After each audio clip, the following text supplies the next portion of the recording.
네, 우리 예고해 드린 대로 오늘부터 이제 골로새서 말씀 함께 강의하도록 하겠습니다. 우리 뒤에 잘 들리십니까? 네, 골로새서 1장 1절에서 8절 말씀입니다. 오늘 우리가 함께 다루게 되는 부분은 골로새서 전체의 이제 서론에 해당하는 부분입니다. 그 세 부분으로 나눌 수 있죠. 여러분 이제 하셨겠지만 1, 2절은 이제 인사말인데 이 인사말이 보통 인사말이 아닙니다. 그래서 1, 2절에는 이제 그리스도인의 좌표를 설명하고 있습니다. 그리스도인이 어디에 있는가, 나는 어디에 있는가, 이런 문제들을 이야기하고 있고요. 3절에서 5절은 그리스도인의 표지, 그리스도인이 되었다는 그런 표지는 무엇인가, 진짜 그리스도인이라는 증거는 무엇인가 하는 것이 3절에서 5절에 나타납니다. 그리고 6절에서 8절은 그리스도인의 그 선교에 대한 이야기를 바울이 하고 있습니다. 이 6절에서 8절은 이런 내용입니다. 그 로마 제국은 그 돈과 폭력으로 세상을 정복했지만 그리스도의 나라는, 하나님의 나라는 어떻게 세상을 정복할 것인가, 혹은 세상에 열매를 맺을 것인가, 이런 문제들을 다루고 있습니다. 그래서 하나씩 이제 살펴보도록 하겠습니다. 첫 번째 단락 1절 2절입니다. 1절 2절은 그리스도인은 어디에 있는가 하는 것이죠. 여러분 1절에 보면은 바울은 골로새에 있는 성도, 2절에 골로새에 있는 성도들에게 편지하고 있습니다. 골로새에 있는 성도들, 이 바울의 아주 특징적인 표현이잖아요. 고린도에 있는 성도들, 이렇게 세상에 있는 성도들이라는 뜻이겠죠. 골로새는 어떤 곳이었냐면 로마의 식민지였습니다. 아시아에 있는, 로마의 소아시아에 있는 로마의 식민지 속지였습니다. 가이사가 지배하는 그런 도시였습니다. 여러분들이 아시겠지만 로마는 식민지에 뭘 건설했습니까? 도로를 건설했습니다. 로마는 식민지에다가 도로를 건설하고 원형 경기장을 가는 곳마다 세웠습니다. 왜 그렇게 했습니까? 오늘날로 말하면 이제 개발 원조를 한 거거든요. 그곳에서 이제 산업이 일어나고 무역을 할 수 있도록 길을 닦아준 건데, 주된 목적은 그곳에 있는 세금을 거두어 들이기 위한 것이었습니다. 그래서 로마는 자신들이 닦은 그 도로를 통해서 그 식민지에 있는 농산물, 특산물들, 그리고 문화적인 생산품들을 마구잡이로 착취해 갔습니다. 세금이 굉장히 과했습니다. 여러분 아시겠지만 로마는 따로 세금 액수를 정하지 않고 징수원을 두고 알아서 이렇게 가져가게 했기 때문에 굉장히 많은 액수의 세금이 이제 들었죠. 그래서 어떻게 됐냐면 원래는 식민지마다 자기 땅이 있었거든요. 이제 식민지 백성 시민들 자기 땅이 있었는데 세금을 못 내니까 어떻게 됐겠습니까? 이 땅을 팔 수밖에 없는 거예요. 이 땅을 팔면, 그러면 농경시대에 땅을 팔면 결국은 뭐만 남습니까? 몸뚱아리만 남잖아요. 그래서 자신을 노예로 팔 수밖에 없는 사람들이 길거리에 넘쳐났습니다. 그래서 로마의 식민지는 실제로 보면 굉장히 그 도로도 닦아놓고 원형 경기장도 세워놓았지만 실제 현지인들의 삶은 굉장히 열악할 수밖에 없었고, 또 아주 이렇게 빈궁한 그런 삶을 살아갈 수밖에 없었습니다. 그들은 열심히 일하면 일할수록 가난해질 수밖에 없는 그런 세상을 살아갔습니다. 근데 아이러니컬하게도 도시 곳곳에는 로마의 승리와 풍요를 상징하는 건축물들과 조각품들이 식민지마다 건설이 되었습니다. 그리고 그 조각품에는 로마가 지배하기 때문에 풍요로운 세상이 되었다는 창가, 그림으로 또는 신화의 이야기들로 이렇게 장식되어 있었습니다. 바로 그것들로 이제 로마는 시민들의 상상력을 사로잡았습니다. 그들의 불만은 엔터테인먼트, 원형 경기장으로 이제 그들의 불만을 잠재우면서 로마는 폭력의 지배를 정당화했던 것입니다. 게다가 해마다 이제 황제 숭배를 위한 축제를 열었습니다. 그래서 황제는 번영과 평화를 가져다주는 신의 아들로 칭송받았습니다. 신의 아들, 하나님의 아들, 로마의 평화를 전 세계에, 온 세계에 평화를 가져다 준 그 왕으로 그는 칭송을 받았습니다. 바로 이곳에 누가 살고 있었습니까? 성도들이 있었습니다. 바로 이 세상의 성도들이 살고 있었습니다. 그들은 로마 제국 안에 있었습니다. 로마 제국, 로마 식민지 안에 있었습니다. 그럼에도 불구하고 그들을 바울은 뭐라고 부르고 있느냐 하면 성도라고 부를 뿐만 아니라 곧 2절 한번 보겠습니다. 2절 뒷부분을 보겠습니다. 그리스도 안에서 신실한 형제들에게 편지하노니 이렇게 되어 있습니다. 여러분, 그리스도 안에서 신실하다는 말은 피스티스에서 나온 단어거든요. 그죠? 그러니까 무슨 말입니까? 충성스럽다 이런 뜻입니다.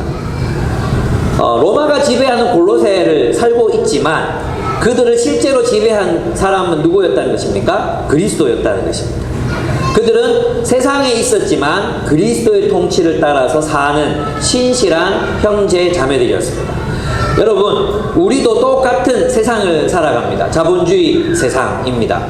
로마의 1세기의 로마와 지금 우리가 살아가는 이 자본주의 세상은 거의 비슷한 그런 문화적인 또 형태를 가지고 있습니다. 바울은 있잖아요. 바울은 성도들이 어디에서 살고 있다는 것을 분명하게 인식했습니다. 그건 세상이었습니다. 치열한 세상. 탐욕과 폭력이 지배하는 세상. 그래서 노예들은 더 가난해질 수밖에 없는 그런 세상. 그런 세상 속에서 그리스도인들이 살았다는 것을 바울은 알고 있었습니다. 그리고 골로새서가 남겨져 있다는 것은 우리에게 무엇을 의미합니까? 그 시대에도, 로마 제국이 지배하는 그 시대에도 신실하게 그리스도 안에서 그리스도에게 충성하며 신실하게 살았던 성도들이 있었다. 그들은 세상에게 굴복하지 않고 세상에게 지지 않고 그렇게 승리하면서 살아갔던 그런 그리스도인들이 있었다는 것을 오늘 우리 본문은 우리들에게 가르치고 있다는 것입니다. 우리는 어디에 있습니까? 그리스도인은 어디에 있습니까? 기도원에 있지 않습니다. 그리스도인은 산에 있지 않습니다. 그리스도인은 어디에 있습니까? 교회 안에만 있는 것도 아닙니다. 그리스도인은 세상에 있지만 그리스도의 통치를 따라 살아가는 사람들입니다. 그리스도인은 세상에 존재하지만 그리스도의 통치를 따라 세상을 사는 사람들을 향하여 그리스도인이라고 하는 것입니다. 그럼 무슨 말이죠? 그렇게 살 수 있다는 것입니다. 우리는 가끔씩 그런 생각을 합니다. 어떤 생각을 합니까? 네, 우리 세상에서는 그리스도의 말씀을 따라 살 수 없다. 불가능하다. 이렇게 말합니다. 그렇게 믿습니다. 그러나 성경은 골로새에 있는 성도들에게 말합니다. 그들은 그리스도 안에 있는 신실한 형제들이었습니다. 우리도 그렇게 살아야 합니다. 여러분, 그들에게 바울이 기원하는 것이 있습니다. 그들에게 하나님으로부터 은혜와 평강이 너희에게 있을지어다. 이렇게 이야기하고 있습니다. 은혜는 하나님께로부터 주어진 것입니다. 그리고 평강은 무엇입니까? 그 은혜의 결과물이죠. 하나님의 은혜의 지배가 있는 곳에 샬롬이 있습니다. 샬롬. 이 샬롬은 그저 우리의 마음의 평안을 말하는 것이 아닙니다. 이 평안은 샬롬, 인간의 번영을 의미합니다. 여러분 있잖아요. 오늘날 자본주의는 인간의 번영은 오직 물질적 발전, 물질을 소유하는 데 번영이 있다고 믿지만 성경이 말하는 번영은 물질만이 아닙니다. 물질, 관계, 가치, 목적, 그 모든 것을 포함해 하나님의 샬롬이 너희와 함께하기를 기원한다고 바울은 축복하고 있는 것입니다. 여러분, 제가 여기서 이제 말씀드리고 싶은 게 있습니다. 그게 뭐냐 하면 뒷부분으로 가도 은혜라는 얘기가 또 나오는데요. 6절에 보면은 이 복음이 이미 너희에게 이르매 너희가 듣고 참으로 하나님의 은혜를 깨달은 날부터 이렇게 돼 있어요. 은혜를 깨달은 날부터. 그게 뭡니까? 우리가 그리스도 안에 있게 되었다는 것이 뭐죠? 우리가 그리스도의 통치 속으로 들어가게 되었다는 것을 바울은 뭐라고 부르고 있죠? 은혜라고 부르고 있습니다. 은혜. 그죠? 은혜라고 부르고 있습니다. 근데 제가 있잖아요. 요즘에 최근에, 예전에는 별로 그런 일이 없었는데, 최근에 이제 전국의 IBF 학생단체를 돌면서 이제 가면 이제 제가 하나님 나라 전하거든요. 마태복음에 있는 하나님 나라에 대한 말씀을 이렇게 전합니다. 전하고 나면 정말 다들 이제 도전받고 그렇게 살아야지 막 결단하고 있거든요. 근데 간사님들이 이렇게 나와가지고 기도회를 인도하시는 거예요. 그죠? 기도회를 인도하면, 요번에는 그렇지 않았는데, 하여튼 기도회를 인도하면 하시는 말씀이 뭐냐 하면, 하나님의 나라를 사는 게 진짜 어렵다는 걸 우리는 알고 있습니다. 이런 얘기부터 시작합니다. 나는 그 얘기 들을 때마다 이렇게 빡, 이렇게 시커지 앉아가지고 기도하다 보면은 이게 빡 도는 느낌을 받습니다. 여기가. 왜 그런지 아십니까? 왜 초대교회 성도들은 우리보다 더 열악한 상황, 고난받는 상황 속에서도 그리스도의 통치를 살아가는 것, 순교도 당하고 막 그랬잖아요. 근데 그리스도의 통치를 살아가는 것을 은혜라고 말하고 있지 않습니까? 은혜.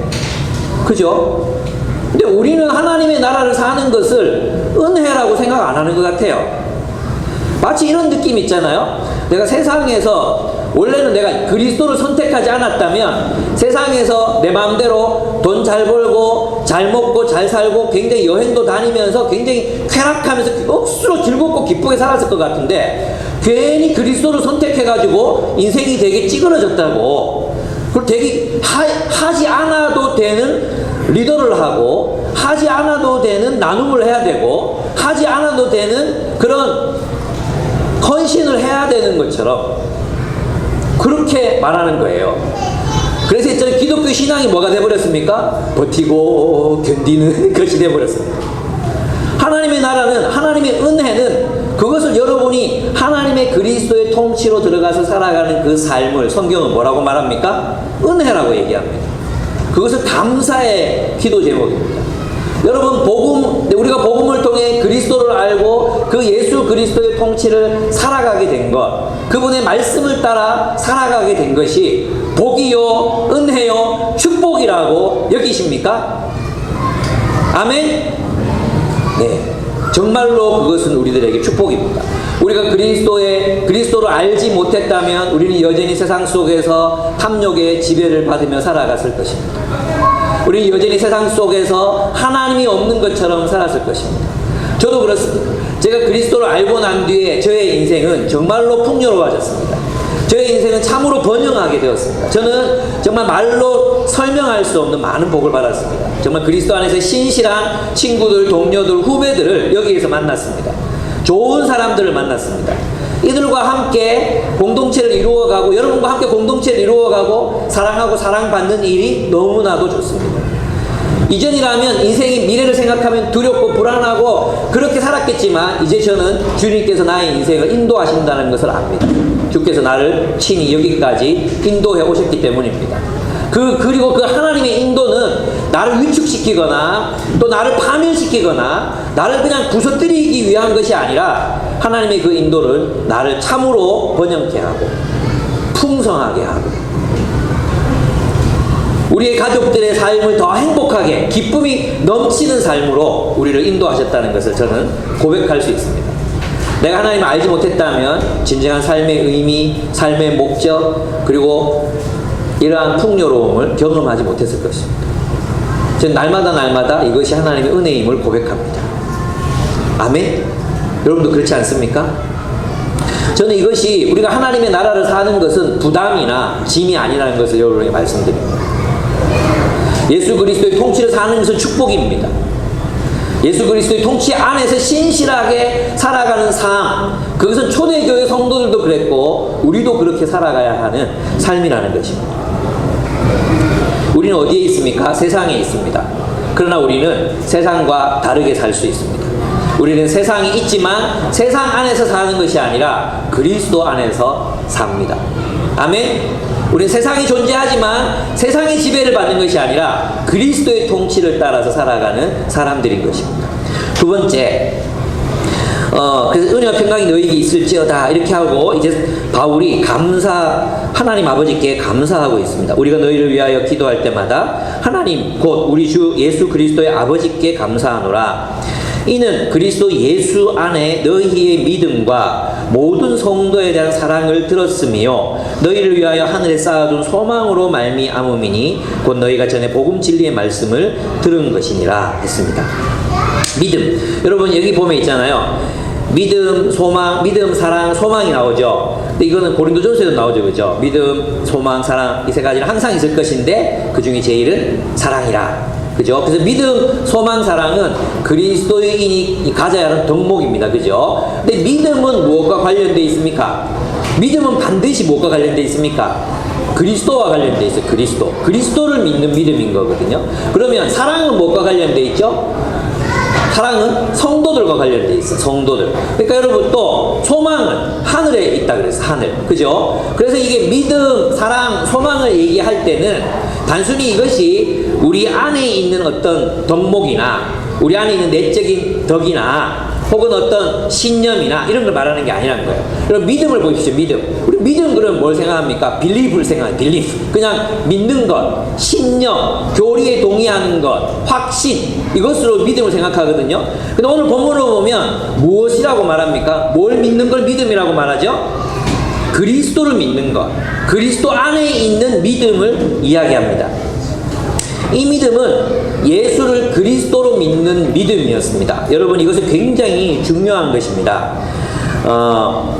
오늘날 많은 예수님에 대한 해석들이 이제 세상에 막 돌잖아요. 역사적 예수 들어보셨습니까? 우리는 성경에서 후대에 교회가 신앙으로 더딥혀 놓은 그 부분을 다 벗겨내고 진짜 생짜배기 예수를 만나야 된다. 그래서 이 신앙의 예수를 다 벗겨버리고 역사적 예수를 만나자. 역사적 예수를 추구하는 사람들이 있습니다. 또 어떤 사람들은 혁명가 예수를 추구합니다. 예수의 모습은 기존 질서에 반항하다가 십자가에 못 박혀 죽은 혁명가의 모습이다. 우리도 그 혁명가 예수를 따라야 한다. 이렇게 예수를 따르는 사람들이 있습니다. 또 어떤 사람들이 있습니까? 신화적 예수를 생각하는 사람들이 있습니다. 신화. 이 예수는 후대의 교회가 창작해낸 창작물이기 때문에 우리는 이 예수를 거부하고 교훈만 받아들여야 된다. 이 모든 예수는 우리가 믿는 예수가 아닙니다. 또 어떤 예수는 어떻습니까? 사람들에게 복 주는 예수. 그 예수를 믿으면 우리 인생을 풍요롭게 만들어준다. 돈 벌게 해준다. 어떤 책은 경영자 예수, CEO 예수, 별 희한한 예수의 모습들이 우리 주변에서 오염된 채로 소비되고 있습니다. 성경은 뭐라고 말합니까? 성경은 그리스도 예수를 말합니다. 우리가 믿는 믿음은 예수를 그저 인생을 위한 모델이나 혹은 혁명가로서나 우리 또 어떤 그런 신화적인 존재나 역사적 인간적인 그런 예수를 우리는 믿는 게 아닙니다. 우리가 믿는 예수는 그리스도 예수입니다. 아멘. 우리가 믿는 예수는 그리스도 예수입니다. 그리스도가 누구입니까? 그리스도는 왕입니다. 왕. 여러분 있잖아요. 구약 성경에 보면은 우리가 그리스도 예수가 그리스도이심을 믿는다는 것은 무슨 뜻이겠습니까? 이 예수가 구약 성경에 예언된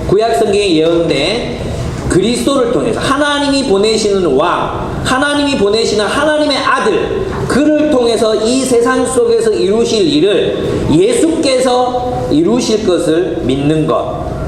그것이 바로 우리가 믿는 믿음이라는 거예요. 그러면 구약 성경에서 그리스도가 이루실 일이 무엇이었습니까? 이 세상의 정의와 공의의 공동체, 정의와 공의가 강물처럼 흐르는 그런 공동체, 나라를 세우실 것을 성경이 예언했습니다. 성경은 또 어떤 것을 예언했습니까? 황금머리, 은가슴, 동배, 철로 된 허벅지, 철과 흙으로 된 그런 다리를 가진 세상 제국을 무너뜨리고 온 세상에 하나님의 나라를 세우실, 승리하실 그 하나님의 나라를 세우실 그리스도를 성경은 예언했습니다. 모든 제국의 역사는 그리스도의 역사로 말미암아 끝장이 나고 예수 그리스도께서 온 세상의 탐욕과 폭력의 질서를 끝내고 정의와 사랑의 공동체를 세우실 것을 그리스도를 통해 약속하셨습니다. 그리스도께서는 이사야서 53장에서 십자가에 달려 죽으실 것이고 죄인들의 죄악을 대속하실 것이며 그는 고난받는 종이 되어 우리를 십자가의 길로 인도하실 것을 예언하셨습니다. 그리스도께서 오셔서 정의가 강물같이 공의가 하수같이 흐르는 그런 새로운 세상을 만드실 것을 성경은 예언하셨습니다. 군인들의 불타는 옷이 다 불에 살라 없어지고 세상의 모든 사람을 죽이던 무기가 사람을 살리는 그런 도구로 변화될 것을 하나님은 그리스도를 통해서 약속하셨습니다. 그럼 우리가 예수 그리스도를 믿는다는 것은 무슨 뜻입니까? 그가 그 일을 이루실 것을 믿는 것입니다. 여러분 예수 믿습니까? 그리스도 예수를 믿으십니까? 그리스도께서 우리가 참으로 갈구하고 원했던 그 하나님의 나라를 세상 가운데 세우시고 그것이 승리하게 하실 것이라는 것을 믿으십니까? 아멘? 여러분, 그리스도는 무엇으로 우리를 통치하십니까? 세상을 지배하는 법은 무엇입니까? 세상을 지배하는 법은 자본의 법입니다. 그죠? 탐욕의 법입니다. 많이 소유하는 자가 더 많이 행복해진다. 이 세상의 법입니다. 그래서 사람은 이걸 따라 삽니다. 그리스도의 법은 무엇입니까? 사랑하라. 사랑해야 너희가 기쁨의 존재가 된다. 무엇을 믿으십니까? 무엇을 신앙하십니까? 우리가 그리스도 예수를 믿는다는 것은 그리스도의 계명을 따라 살아가게 될 때 너희가 서로 사랑하라. 이는 내 안에 있는 기쁨이 너희 안에 있어 너희로 기뻐하게 하려 함이라. 그리스도의 계명을 따라 우리가 서로를 사랑하며 살아가게 될 때 우리는 기쁨의 존재가 됩니다. 탐욕과 폭력의 질서를 따라 살아가게 될 때 우리 인생은 파멸하게 된다. 심판받게 된다고 주님이 말씀하셨습니다. 우리는 이 사랑의 계명을 따라 살아가는 그리스도인입니다. 그래서 예수를 그리스도로 믿는 사람은 필연적으로 그분의 계명에 순종해서 사랑의 삶을 살아야 하는 것입니다. 그리스도 예수는 탐욕과 폭력이 아닌 진리와 사랑의 나라를 건설하시는 분이십니다.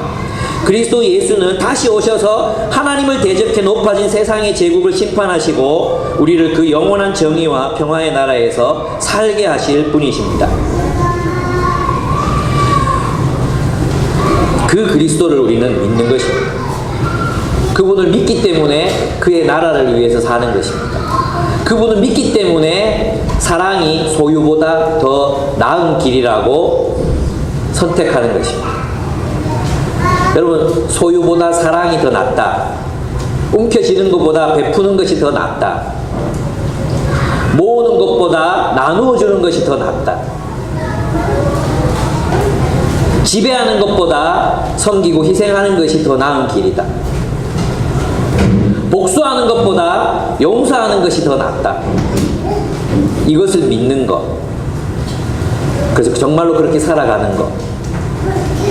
그게 그리스도의 표지라는 것이죠. 그래서 예수를 그리스도로 믿는 사람은 반드시 그의 삶이 사랑으로 표현되어야 합니다.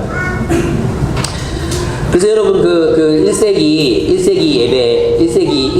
예배 이야기인가? 그 노란 책 제목 이름 저거는 그 이름이 뭐죠?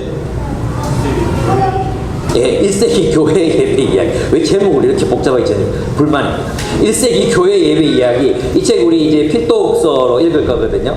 예, 뭐 한 100페이지도 안 돼요. 되게 얇은 책인데 거기에 보면 이런 얘기가 나옵니다. 1세기에 어떤 한 구도자가 기독교 예배에 참여하게 되는 거예요. 근데 그 예배에서 제일 이제 감동을 놀랐던 이야기가 이제 거기에 이제 상상력으로 이렇게 기록이 되어 있습니다. 거기에 보면 어떤 한 사람이 노예를 데리고 와서 예배를 드리는 거예요.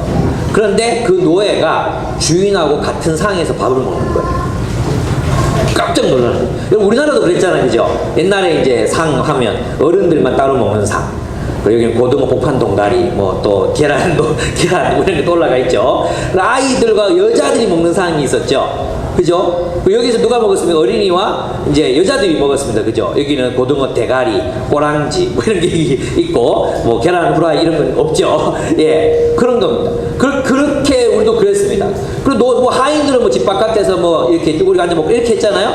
근데 이게 깨지는 거예요. 그 식탁에 어른과 아이와 여자와 노예들이 함께 앉아서 식사하고 함께 교제하고 평등하게 서로 대화하고 있는 모습을 보고 이 사람이 굉장히 놀라는 장면이 거기 기록이 되어 있습니다. 여러분, 초대교회는요, 이 세상 속으로 사회와는 전혀 다른 새로운 세상을 만들어내고 있었습니다. 오늘 이 본문 골로새서 보면 마지막에 오네시모가 나타납니다. 오네시모가 사역자로 나타나서 편지를 전달하고 그리고 편지의 내용을 가르치는 자로 나타나고 있습니다. 노예였던 사람, 도망갔다 붙들려온 죄인, 그가 교회의 지도자로 서는 것입니다. 얼마나 놀라운 일입니까?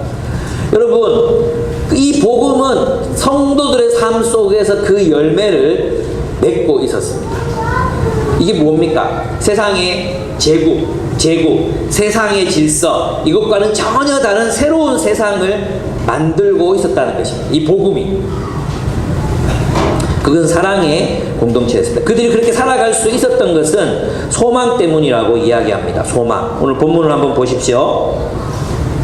5절을 보시면 너희를 위하여 하늘에 쌓아둔 소망으로 말미암음이니 곧 너희가 전에 복음 진리의 말씀을 들은 것이니라. 너희를 위하여 하늘에 쌓아둔 소망, 이게 무엇이겠습니까? 여러분, 이것은 그들의 사랑은 장차 올 세상에 대한 희망에 근거한 것이었다는 것입니다. 그 희망은 하나님이 통치하실 새 하늘과 새 땅에 대한 것이었습니다. 그들은 무엇을 소망했습니까? 궁극적으로 이 세상이, 온 세상이 하나님의 통치 안으로 들어올 것을 소망했습니다. 이 세상의 마지막은 파멸로 끝나는 것이 아니라 하나님의 정의와 공의가 정의와 공의가 승리할 것을 그들은 믿었던 것입니다. 그래서 결국 어떻게 살았습니까? 이 땅에서 그러한 삶을 살아냈던 것입니다. 그 소망에 근거해서 이 땅에서 그들은 하나님의 나라를 살아냈던 것입니다.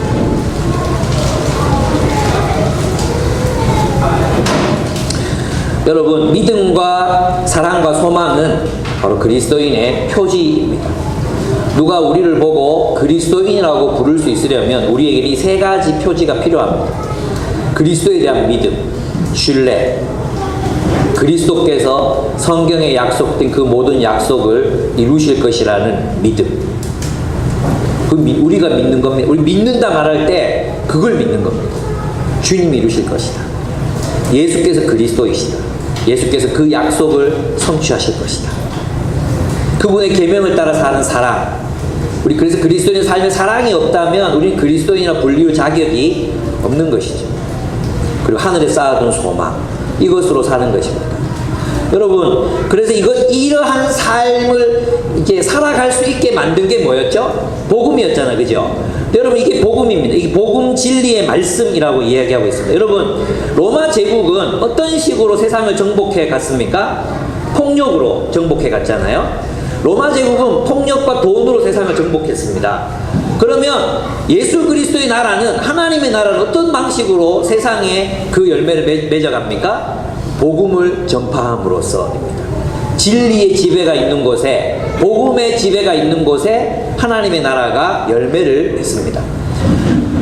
로마 제국은, 세상 제국들은 폭력으로 세상의 구조와 제도들을 바꿔서 이렇게 세상 나라를 만들어내지만 하나님의 나라는 예수 그리스도의 복음, 예수가 그리스도라는 그 기쁜 소식, 그분의 계명, 그 사랑의 나라가 복음을 통해서 세워지는 것입니다. 여러분, 이 복음이 뭔지 아십니까? 복음. 복음이 원래 어떤 용도로 사용된 단어인지 아십니까? 이 복음이라는 단어는 유앙겔리온, 이건 있잖아요. 어떤 단어냐 하면 전쟁이 났잖아요. 전쟁이 이 두 나라가 막 전쟁이 붙었어요.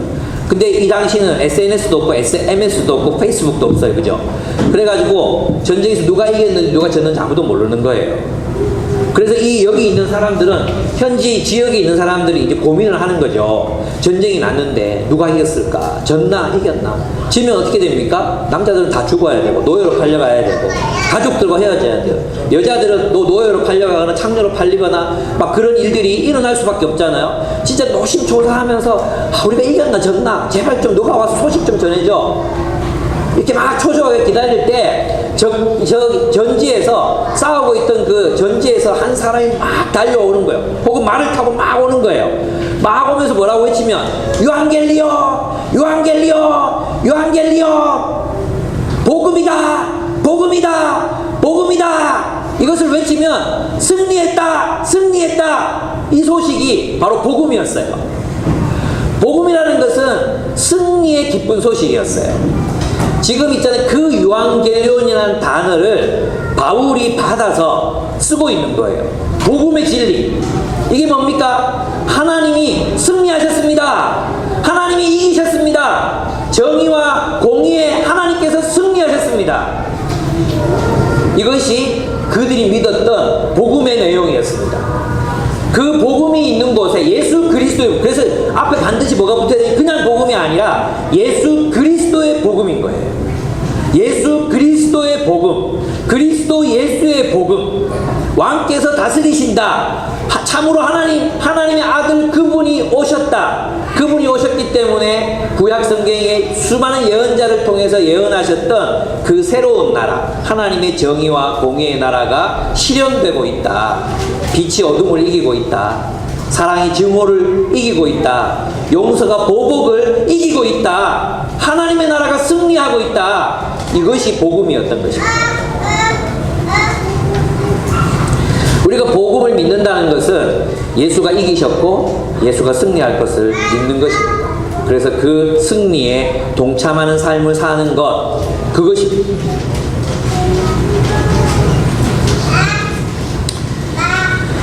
그래서 6절에서 8절은 그리스도인의 선교를 이야기해 줍니다. 로마 제국은 돈과 폭력으로 온 세상을 정복했습니다. 그러나 그들의 평화는 가짜였습니다. 그럼 하나님의 나라는 어떻게 세상을 정복해 갑니까? 복음이 전파되어 열매 맺는 곳에서 하나님 나라가 세워져 갑니다. 다른 말로 하면 복음의 전파가 없는 곳에는 하나님의 나라가 세워질 수 없습니다. 여러분, 이 본문을 다시 한번 읽어보겠습니다. 6절 보십시오. 이 복음이, 그리스도께서 승리하셨다는 이 복음이, 예수가 그리스도라는 이 복음이 이미 너희에게 이르매 너희가 듣고 참으로 하나님의 은혜를 깨달은 날부터. 이 하나님의 은혜가 뭐겠어요? 와, 하나님이 이 탐욕과 폭력으로 절망에 빠진 세상 속으로 개입하셔서 약속하신 그리스도를 보내셨구나. 이 탐욕과 폭력에 빠져서 절망할 수밖에 없는 이 세상에 하나님께서 그리스도 예수를 보내셔서 우리를 이 땅에 하나님의 나라를 세우셔서 우리가 거기에 들어가게 하셨구나. 이게 하나님의 은혜예요. 은혜. 그 은혜를 깨달은 날부터 너희 중에서와 같이 또한 온 천하에서 열매를 맺어 자라는도다. 이랬어요. 여러분, 복음이 열매를 맺는다는 게 무슨 뜻이겠어요? 한번 생각해 보세요. 복음이 열매를 맺는다. 이게 무슨 뜻이겠습니까? 여러분, 이사야서 5장 7절을 찾아보겠습니다. 지난번에도 한번 찾았죠? 이사야서 5장 7절입니다. 이사야서 5장 7절. 한번 같이 다 찾아서 읽어보셨으면 좋겠습니다. 찾으셨나요? 여러분, 제가 한번 읽어보겠습니다. 이게 이제 배경을 설명하면 5장 1절을 보면 이사야가 포도원의 노래, 아주 유명한 포도원의 노래입니다. 이스라엘을 포도나무라고 이렇게 비유해서 하나님이 왜 그 이스라엘이라는 포도원을 만든 줄 아느냐, 또 포도나무를 심은 줄 아느냐, 무엇을 바랐기 때문에, 열매를 바랐기 때문이 아니에요. 그죠? 그 열매가 무엇이었는가가 나타나는 거예요. 7절을 제가 읽겠습니다. 무릇 만군의 여호와의 포도원은 이스라엘 족속이요 그가 기뻐하시는 나무는 유다 사람이라. 이걸 다르게 말하면 무릇 만군의 여호와의 포도원은 교회요 그가 기뻐하시는 나무는 그리스도인이라. 이렇게 얘기할 수 있어요. 그죠?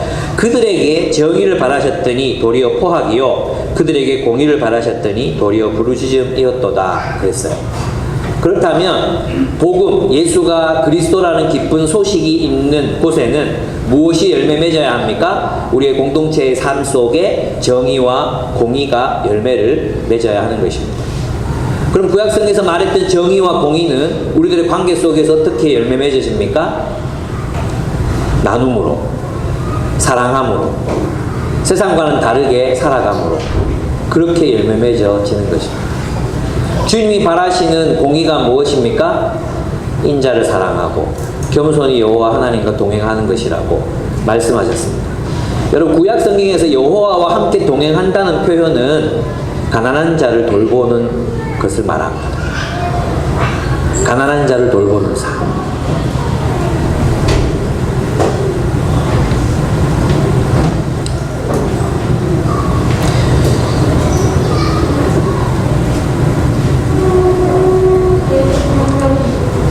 그렇습니다. 이 복음이 열매 맺는 곳에는 에바브라 같이 신실하게 그리스도의 말씀을 전하는 사람이 있어야 합니다. 누군가가 열심히 복음을 전해야 합니다. 또 무엇이 있어야 합니까? 그 신실하게 전했던 그 말씀을 따라 살아내는 성도들이 있어야 합니다. 신실하게 살아내는 성도들. 그래서 서로 사랑하기를 결단하는 성도들의 삶이 있어야 합니다.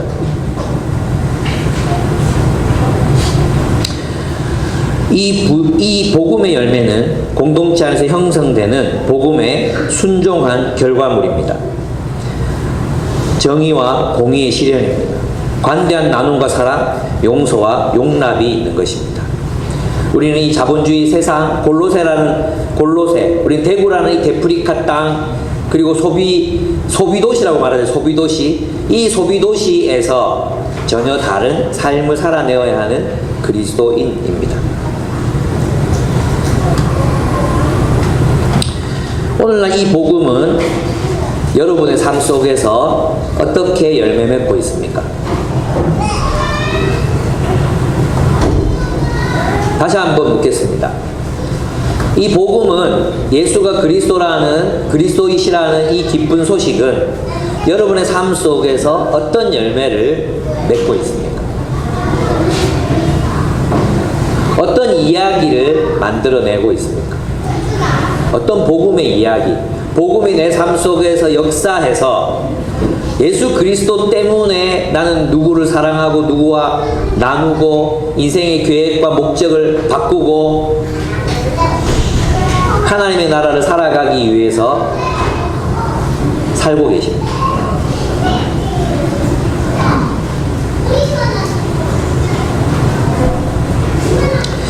초대교회가 했던 일을 보면 정말 대단한 일이었습니다. 당시 제자들은 노예를 해방시켜서 함께 성찬에 참여했습니다. 세상과는 완전히 다른 길이었죠. 노예를 해방시킨다는 게 어떤 일이었을까요? 또 이 당시는 로마의 세금을 내야 했기 때문에 가난해질 수밖에 없었던 사람들의 땅을 지주들이 사들여서 대농장주가 되는 거 합법적이었습니다. 그것은 굉장히 합법적인 일이었습니다. 그 당시 법으로는. 그죠? 근데 그리스도인들은 그렇게 하면 안 됐던 거죠. 그래서 어떻게 했습니까? 그 땅의 노예들을, 자신들이 헐값에 사들인 땅의 그 노예들을 다시 땅을 내주고 그 땅의 입지를 회복시켜줬습니다. 신실한 그리스도인들은 그렇게 살았습니다. 오늘 우리는 뭐 이렇게 얘기해도 그럴 사람 없잖아요. 우리 중에 뭐 이렇게 아파트 10채씩 사가지고 건물 세놓고 살아갈 사람이 아무도 없어요. 그죠? 우리는 하라 그래도 못해. 돈이 없어서 못해. 근데 이제 어제 아래 제가 이제 수련회 갔다 왔잖아요. 수련회. 그게 수성구에서 제일 돈 많은 교회예요. 근데 거기서 이런 얘기, 뭔가 이게 우리 요즘 대학생들 뭐 88만원 세대 비정규직 이런 뭔가 이게 안 맞는 것 같은 거예요. 나중에 설교 끝나고 물어보니까 얘들은 방학만 되면 해외여행 가고요. 애들 뭐 돈이 많은 애들. 제가 그때 우리 교회 막 외제차 새거 타고 오고 불 지른다 이랬거든요. 근데 그거 진짜 있는 거예요. 듣는 애들 중에 없어서 내가 마음대로 얘기했는데 거기 움찔하면서 있는 거예요. 첫째 날 설교가 끝났는데 싸늘해 반응이. 아침에 밥 먹으러 가는데 아무도 나한테 인사를 안 해. 그래 있잖아요. 이제 강사님이 와가지고 지난밤 분위기를 얘기해주고 애들이 멘붕이 왔다고. 지금 억수로 힘들어한다고. 몇 명은 내려가려고 한다고 그러고 보통 왜 하나님이 부자를 심판하고 가난한 자를 일으키십니다 하면 사람들이 막 박수치고 난리가 나거든요. 여기 반대야. 여러분, 우리는 우리의 삶을 통해 복음의 열매, 예수가 그리스도이시라는 그 복음을 받아들였다면 우리의 삶 속에서 그런 열매가 나타나야 되잖아요. 그죠? 여러분, 어떤 결실로 주님을 만나 배웠기를 원하십니까? 나는 있잖아요. 지난번에도 한번 말씀드렸잖아요. 우리가 하나님 나라를 살기 위한 계획이 전무하다고. 우리가 이제 뭐 노후 대책이라든지 은퇴 후에 뭘 할 거라든지 또는 뭐 여러 가지 계획들이 우리 안에 있잖아요. 그죠? 우리가 우리의 인생을 좀 더 안전하게 살기 위한 그런 계획들이 있단 말이에요. 근데 정말 놀라운 건 뭐냐면 우리가 그리스도 안에 있잖아요. 그리스도 안에. 그러면은 그리스도 안에서 내가 어떤 새로운 꿈과 새로운 계획을 가져야 되는 거 아닙니까? 마치 농사를 짓다가 보물을 발견한 사람은 그 이전과 이후가 같을 수가 없잖아요. 그 보물 발견해놓고 다시 땅속에 묻어놓고 계속 땅이나 파면서 살겠습니까? 예? 꺼내가지고 뭐 해야 될 거 아닙니까? 계획이 달라지잖아요. 우리가 하나님 나라를 발견했고 복음을 알았는데 여전히 우리의 계획과 우리의 꿈은 옛 삶 속에 머물러 있다는 것입니다. 세상의 룰 속에 갇혀 있다는 것입니다. 저는 여러분이 가정을 다 이루었잖아요. 나는 여러분의 가정에 하나님 나라 이야기를 어떻게 만들어 갈 것에 대한 계획이 있어야 된다고 생각해요. 내가 지금 나이가 이 정도인데 우리 아이들과 함께 나는 어떤 이야기를 만들어 갈 것인가. 또 하나님이 내게 이런 기술과 재능과 자원을 주셨는데 나는 이것으로 하나님 나라에 어떻게 기여할 것인가. 복음을 어떻게 결실할 것인가. 아니 어떤 다른 이야기를 생산해내고 내 헌신을 통해서 이 세상에 뭐가 달라지게 만들 것인가. 어떻게 다른 길을 선택할 것인가. 그것들에 대한 계획이 저도 있어야 된다고 생각합니다. 저는 참 놀라운 게 뭐냐 하면 우리가 세상을 살아가는 데는 너무나도 능동적입니다. 하나님 나라를 사는 데는 너무나도 수동적입니다. 아니 거의 생각을 하지 않습니다. 하나님의 나라를 내가 어떻게 살아내고 복음을 어떻게 열매 맺을 것인가에 대한 계획들이 없는 거죠. 어떤 이야기를 만들면서 살아갈까에 대한 계획. 이 설교를 지금 한 달째 하고 있거든요. 그런데도 우리에게는 별 자극이 없는 거예요.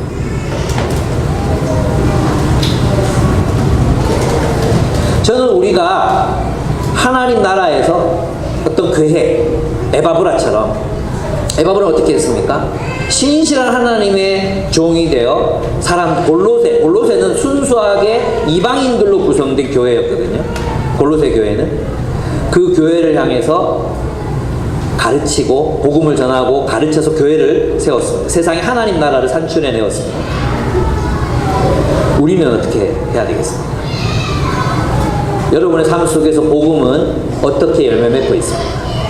위대한 일이 아니어도 좋습니다. 여러분의 가정, 여러분의 직장 생활, 여러분이 만나는 사람들, 골로새 뒷부분도 똑같아요. 직장 생활, 자녀들, 부모님에게 대하는 태도, 이런 것들 속에서 여러분의 복음은 어떻게 열매 맺어 가야 할지 고민해 보셨으면 좋겠습니다. 우리 함께 기도하겠습니다. 우리는 예수 그리스도를 믿습니다. 그리고 그 복음이 이 세상에 하나님께서 우리에게 은혜를 가져오게 하셨습니다. 이 복음입니다. 복음. 예수가 그리스도라는 사실. 이 복음은 이 세상으로 새로운 질서를 창조해냅니다. 우리의 가정생활, 우리 남편과 아내의 관계, 자녀를 대하는 태도, 직장생활, 이 모든 것에 열매를 맺게 하는 것이 바로 복음입니다. 여러분, 이 복음이 여러분의 삶 속에서 어떻게 열매 맺고 있으며 또 우리는 어떤 열매를 맺기를 기대하시는지 모르겠습니다. 저와 아내가 이제 생각했던 우리 가정의 모습은 어찌하든지 복음을 전하는 그런 가정이고 싶었던 것 같아요. 그래서 캠퍼스 있을 때는 대학생들이 열심히 복음 전했습니다. 주변에 외국인 근로자들이 있어서 식사를 대접하고 또 복음을 전했습니다. 옆집에 복음을 알지 못하는 사람들이 있어서 아내가 열심히 편지 써서 그들에게 복음을 전했습니다. 그래서 그 자매가 넷째를 임신했었는데 낙태할 뻔한 아이를 건강하게 출산하고 또 키웠습니다. 계속 우리는 어떤 그런 삶을 선택해 왔던 것 같습니다. 동네에 정말 아무데도 기댈 데 없는 가정이 있었습니다. 또 우리가 그들을 돌보면서 또 복음을 전했습니다. 지금도 제게 주어진 삶 속에서 우리 딸아이가 또 이성교제를 하니까 어떻게 하면 이 두 아이를 또 하나님 나라 자녀로 키울까 또 생각하면서 만나고 있습니다. 이 아이가 정말 감사하게도 세상의 이야기가 아닌 하나님 나라를 살고 싶다 해서 또 열심히 가르치고 보람도 느끼고 있습니다. 제가 여러분을 부끄럽게 하려고 이런 얘기를 하는 게 아니라 본이 되고 싶어서 얘기합니다. 여러분 가운데도 여러분도 저는 그렇게 살아가는 사람들이 많다고 저는 믿습니다. 그러나 제가 아쉬운 것이 있습니다. 우리가 너무 소극적이라는 것입니다. 하나님 나라를 위해서 이 당시도 힘들었습니다. 이때 사람들도 힘들었고 우리도 힘듭니다. 분명히 신실하게 그리스도 안에서 그리스도의 통치를 따라서 살아가면서 이 세상을 향해 세상의 제국과는 다른 그런 하나님 나라를 세워갔던 사람들이 있었습니다. 우리가 서로 그렇게 했으면 좋겠습니다. 서로 더 열심히 사랑하고 나누고 또 복음을 알지 못하는 아이들 좀 찾아가고 우리 이웃들 가운데 복음 알지 못하는 사람들이 있으면 좀 만나서 교제하고 또 집으로 초대도 하고 어쨌든 그런 어떤 열심 이런 것도 우리가 좀 회복해야 되지 않겠습니까? 애 키운다고 힘들잖아요. 애 커보세요. 또 힘들어요. 안 힘들 것 같습니까? 예. 늙으면 또 늙어서 힘들어요. 여유 있는 삶이란 우리에게 없어요. 어쨌든 우리에게 주어진 삶의 상황 속에서 우리 살아내야 돼요. 함께 기도합시다. 하나님, 이 복음이 정말로 내게 은혜로 볼 수 있도록 내 눈을 바꿔주시고 또 이 은혜를 누리며 살아가게 해 주십시오. 이게 참 은혜인데 왜 우리는 이걸 짐으로 부담으로 그렇게 느끼고 살아가는지 모르겠습니다. 하나님, 이 은혜가 너무나도 감사합니다. 축복입니다. 놀랍습니다. 하나님. 그리고 이 복음의 열매를 내 삶을 통해 맺어가게 해 주십시오. 그렇게 좀 기도했으면 좋겠습니다. 우리 함께 기도하겠습니다.